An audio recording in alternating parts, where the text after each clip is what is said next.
नमस्कार दोस्तों, एकेटी गुरु चैनल में आप सभी का स्वागत है। दोस्तों आज हम सीखेंगे कि किसी क्षेत्र में जब पानी गिरता है तो वो बारिश का जो पानी है वो कितना है, मतलब उसकी मात्रा कितनी है।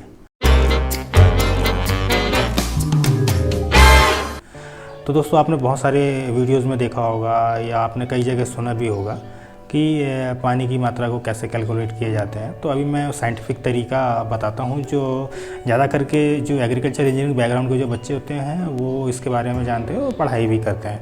पानी की मात्रा को निकालने के लिए हमें कुछ 3 चीज़ों की आवश्यकता होती है।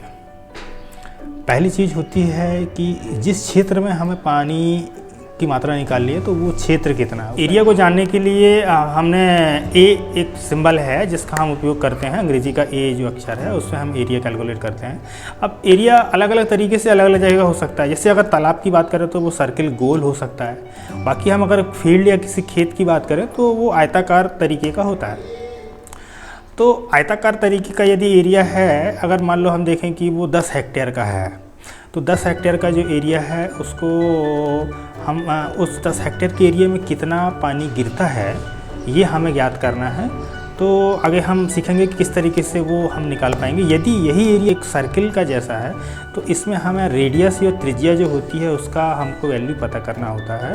तो अगर हम उसका एरिया निकालना चाहें तो पाई आर स्क्वायर का जो फार्मूला होता है आप लोगों ने पहले पिछली क्लासों में पढ़ा होगा, तो उसके आधार पर हम उसका एरिया निकालेंगे और इसमें जो एरिया हमने निकाला है वो हेक्टेयर में निकलेगा। तो चूँकि एरिया हेक्टेयर में निकला हुआ है और हमें ज्ञात करना है पानी की मात्रा, तो हमें इसको वर्ग मीटर में निकालना होगा।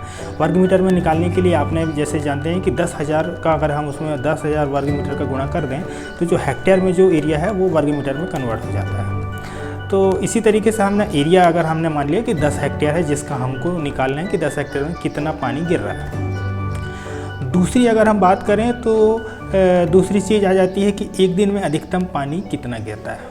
कहीं पे 100 mm गिरती है, कहीं 50 mm गिरती है, कहीं पे 800 mm गिरती है। कितनी भी जो एक दिन की जो बारिश है वो हमको देखना पड़ेगा। जैसे मैं मध्य प्रदेश मंडला की बात कर रहा हूँ तो यहाँ अगर अधिकतम मैं बोलूँ कि 100 मिलीमीटर का पानी एक दिन में गिर जाता है बारिश के दिनों में, तो उसको मुझे मीटर में कन्वर्ट करना पड़ेगा क्योंकि हम एक सी इकाइयों का ही इस्तेमाल करते हैं।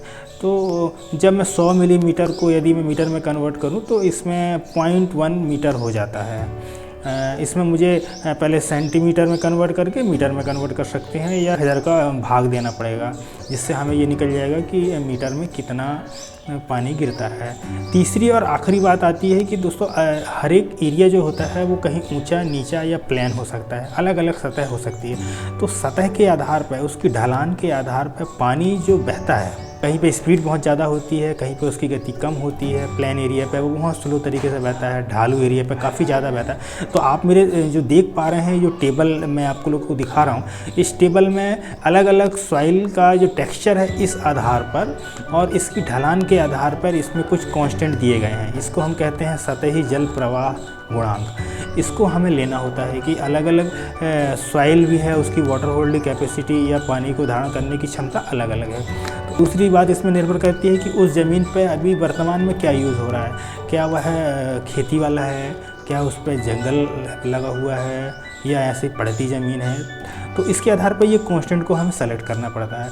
तो हमने जो कांस्टेंट लिया बोला 0.4, तो 0.4 हमने कांस्टेंट ले लिया। तो दोस्तों हमें ये 3 तरीके की चीज़ें पता हुई। पहली मैंने बात की एरिया, जिसको हमने ए से दर्शाया।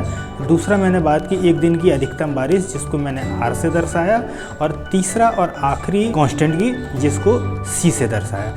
तो दोस्तों जो रेशनल फार्मूला होता है, ये रेशनल फार्मूला के कुछ लिमिटेशंस होते हैं कि इसमें बहुत बड़ा एरिया जब होता है तो उसका इसमें कैलकुलेट नहीं करते हैं। उसके लिए कुछ दूसरे बहुत सारे इक्वेशंस होते हैं जिनका इस्तेमाल करते हैं। तो ये छोटे एरिया जहाँ पे हम लगभग 1200-1300 हेक्टेयर तक का एरिया है उसको हम इसमें निकाल सकते हैं।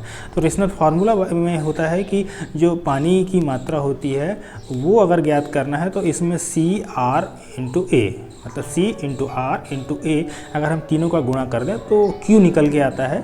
Q जहाँ पे पानी की मात्रा है, तो ये पानी की मात्रा हमें निकल जाती है और वो भी निकलती है घन मीटर में। वर्ग मीटर में जो डेटा हमने अभी एज्यूम किया तो वो हम इसमें डालते हैं और तब हम देखेंगे कि हमें कितना इसका वैल्यू निकल के आता है। फार्मूले में जब हमने C की वैल्यू, R की वैल्यू, A की वैल्यू को जब हमने डाला है और सभी डालते समय ये ध्यान रखा है कि सभी की जो इकाइयाँ हैं वो वर्ग मीटर में हो या मीटर में हो।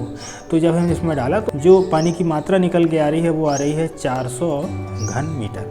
इसका मतलब यदि एरिया 10 हेक्टेयर का है तो उसमें 400 घन मीटर पानी निकलेगा।